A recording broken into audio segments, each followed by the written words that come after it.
अदालती कार्यवाही का वास्तविक समय पर अपडेट, खुली अदालत का विस्तार। सुप्रीम कोर्ट ने जजों की मौखिक टिप्पणी की मीडिया रिपोर्टिंग के खिलाफ याचिका खारिज की।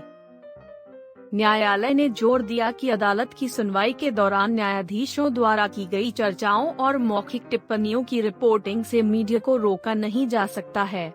इसने कहा कि अदालत की सुनवाई का मीडिया कवरेज प्रेस की स्वतंत्रता का हिस्सा है। इसका नागरिकों के सूचना के अधिकार पर और न्यायपालिका की जवाबदेही पर भी असर पड़ता है।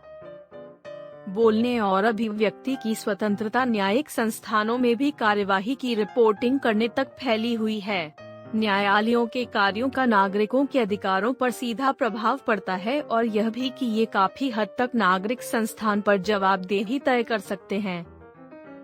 कोर्ट ने कहा कि सुनवाई के बारे में वास्तविक समय में अपडेट ओपन कोर्ट की अवधारणा का विस्तार है और वे आशंका का कारण नहीं हैं, बल्कि संवैधानिक लोकाचार का उत्सव है। प्रौद्योगिकी के आगमन के साथ सुनवाई के वास्तविक समय के अपडेट दिए गए हैं। यह खुली अदालत का एक वर्चुअल विस्तार है। यह आशंका का कारण नहीं है, बल्कि हमारे संवैधानिक लोकाचार का उत्सव है, जो न्यायपालिका को प्रभावित करता है। निर्णय ने इस तथ्य को संदर्भित किया कि कई देशों में अदालतें अपनी कार्यवाही की लाइव स्ट्रीमिंग कर रही है। यहाँ तक कि गुजरात उच्च न्यायालय ने भी YouTube में अपनी सुनवाई को लाइव स्ट्रीम करना शुरू कर दिया है।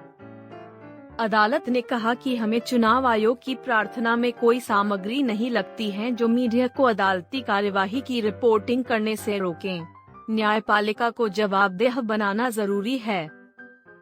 पीठ मद्रास उच्च न्यायालय की मौखिक टिप्पणी के खिलाफ भारत के चुनाव आयोग द्वारा दायर याचिका में निर्णय सुना रही थी कि चुनाव आयोग कोविड दूसरी लहर के लिए जिम्मेदार है और संभवतः हत्या के आरोपों के लिए मामला दर्ज किया जाना चाहिए।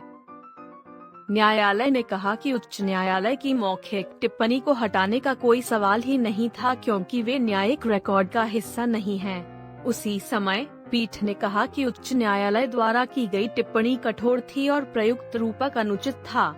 न्यायालय ने सलाह दी कि न्यायाधीशों को कठोर टिप्पणी करते हुए संयम बरतना चाहिए। उच्च न्यायालय की ओर से सावधानी और संयम बरतने से इन कार्यवाहियों पर रोक लगाई जा सकती है। मौखिक टिप्पणी आदेश का हिस्सा नहीं है और इसलिए स्पष्टीकरण का कोई सवाल नहीं है। दरअसल सुनवाई के दौरान सुप्रीम कोर्ट ने कहा था कि मीडिया को किसी मामले की सुनवाई के दौरान न्यायाधीशों द्वारा की गई मौखिक टिप्पणियों को रिपोर्ट करने से नहीं रोका जा सकता है। न्यायालय ने यह भी कहा कि अदालती चर्चाओं की रिपोर्टिंग न्यायाधीशों के लिए अधिक जवाबदेही लाएगी और न्यायिक प्रक्रिया में नागरिकों के विश्वास को बढ़ाएगी। Justice D.Y.. चंद्रचूड़ और जस्टिस एम.आर. शाह की एक बेंच मद्रास हाई कोर्ट द्वारा की गई मौखिक टिप्पणी के खिलाफ भारत के चुनाव आयोग द्वारा दायर याचिका पर सुनवाई कर रही थी कि चुनाव आयोग कोविड दूसरी लहर के लिए अकेले जिम्मेदार था और उसके अधिकारियों को शायद हत्या के लिए बुक किया जाना चाहिए।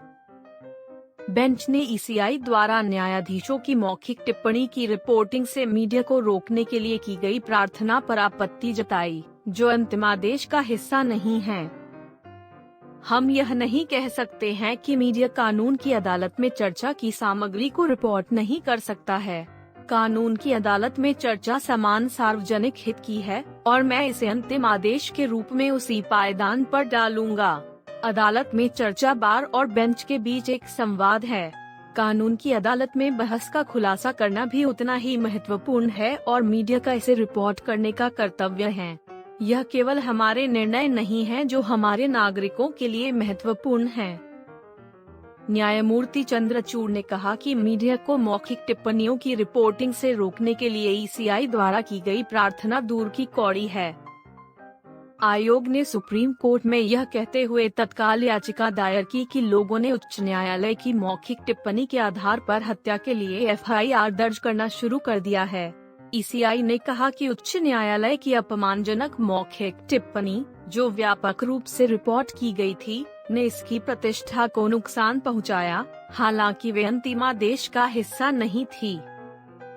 30 अप्रैल को जस्टिस चंद्रचूड़ ने कोविड मामले की स्वतः संज्ञान सुनवाई के दौरान मौखिक रूप से टिप्पणी की थी कि उच्च न्यायालयों को ऑफ द कफ टिप्पणियों से बचना चाहिए जो दूसरों के लिए हानिकारक हो सकती हैं।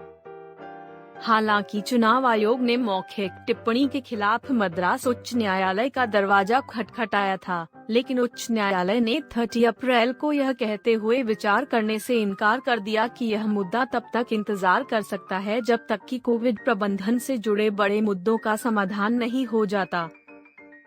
Thank you for watching.